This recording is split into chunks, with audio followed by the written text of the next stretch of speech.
देश आज़ाद हुआ तो आज़ादी के बाद देश में भी कांग्रेस पार्टी ही सत्ता में आसीन रही। जब कांग्रेस पार्टी लंबे अरसे तक सत्ता में आसीन थी आज़ादी के बाद, तो तब अति पिछड़े वर्ग के लोगों ने कांग्रेस से ये मांग की कि कमीशन बैठाया जाए एक, और उनको SC ST की तरह सरकारी नौकरियों में, शिक्षा में, अन्य और क्षेत्रों में भी अति पिछड़े वर्ग के लोगों को आरक्षण मिलना चाहिए। पहले काका कालेलकर कमीशन बना, उसकी रिपोर्ट कांग्रेस ने रद्दी की टोकरी में डाल दी। फिर मंडल कमीशन बना, उसकी रिपोर्ट आई, लेकिन केंद्र में रही कांग्रेस पार्टी की सरकार ने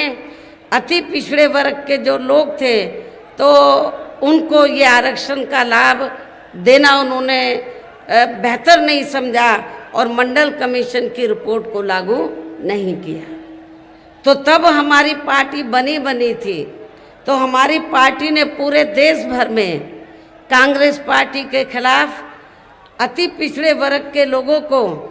आरक्षण दिलाने के लिए, मंडल कमीशन की रिपोर्ट को लागू करवाने के लिए पूरे देश भर में आंदोलन किया, धरना प्रदर्शन किया। लेकिन कांग्रेस पार्टी जो आज अति पिछड़े वर्ग के लोगों को, खासकर अति पिछड़े वर्ग के लोगों को जो ये कह रही है, उनके नेता ये कह रहे हैं कि हम जातीय जनगणना चाहते हैं तो ताकि अति पिछड़े वर्ग के लोगों को उनको उचित लाभ मिले उनके आबादी के हिसाब से। लेकिन मैं कांग्रेस के नेताओं से ये पूछना चाहती हूँ कि जब मंडल कमीशन की रिपोर्ट लागू कराने की बात आई तो आपने इसको लागू नहीं किया। तो इनके दो चेहरे हैं, अति पिछड़े वर्ग के लोगों के वोटों को लेने के लिए आज ये जातीय जनगणना की बात कर रहे हैं, और जब मंडल कमीशन की रिपोर्ट आई तो उसको इन्होंने लागू नहीं किया, और अति पिछड़े वर्ग के लोगों को कांग्रेस पार्टी की सरकार ने आरक्षण का लाभ नहीं दिया। जबकि अन्य पिछड़े वर्गों के लोगों को ये भी मालूम होना चाहिए, इन्हें मंडल कमीशन की रिपोर्ट के तहत आरक्षण की सुविधा केंद्र में कांग्रेस पार्टी की रही सरकार में नहीं मिली है, बल्कि BSP के कड़े संघर्ष एवं अथक प्रयासों से ही केंद्र में रही श्री BP सिंह की सरकार में इन्हें ये आरक्षण की सुविधा मिली है, जिसका अब यहाँ जातिवादी विरोधी पार्टियों की सरकारें इन्हें पूरा लाभ नहीं दे पा रही हैं। इसके साथ ही श्री BP सिंह की सरकार में इन वर्गों के मसीहा परम पूज्य बाबा साहब डॉक्टर भीमराव अंबेडकर को भी यहाँ भारत रत्न की उपाधि से सम्मानित किया गया, जिसके लिए वो हर प्रकार से पात्र भी थे, जो बहुत पहले ही इनको ये सम्मान मिल जाना चाहिए था, जिसके लिए विशेषकर कांग्रेस पार्टी प्रमुख तौर से जिम्मेवार व कसूरवार भी है। कांग्रेस जब केंद्र में थी, हमारे लोगों ने, बाबा साहब के अनुयायियों ने उनसे ये बहुत सिफारिश की, उनसे मांग की कि बाबा साहब को भारत रत्न की उपाधि से सम्मानित किया जाए, लेकिन कांग्रेस ने सम्मानित नहीं किया। तो तब आगे जाकर तो BSP के अथक प्रयासों से श्री BP सिंह की सरकार में परम पूज्य बाबा साहब डॉक्टर अंबेडकर को भारत रत्न की उपाधि से सम्मानित किया गया। इससे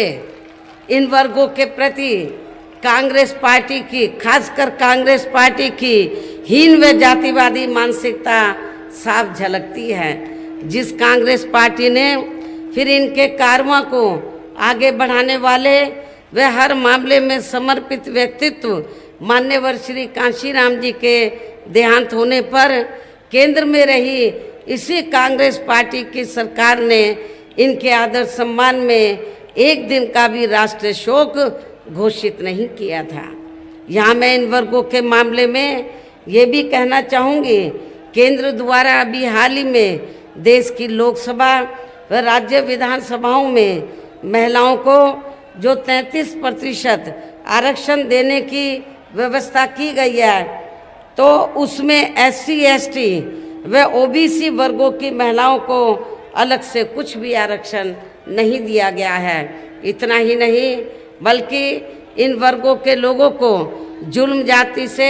निजात दिलाने के लिए जो भी अनेकों नियम व कानून आदि बने हैं, तो उन पर भी केंद्र व अधिकांश राज्यों की भी सरकारें सही से अमल नहीं कर पा रही हैं, जिससे अब यहाँ खासकर दलितों व आदिवासियों एवं अन्य पिछड़े वर्गों के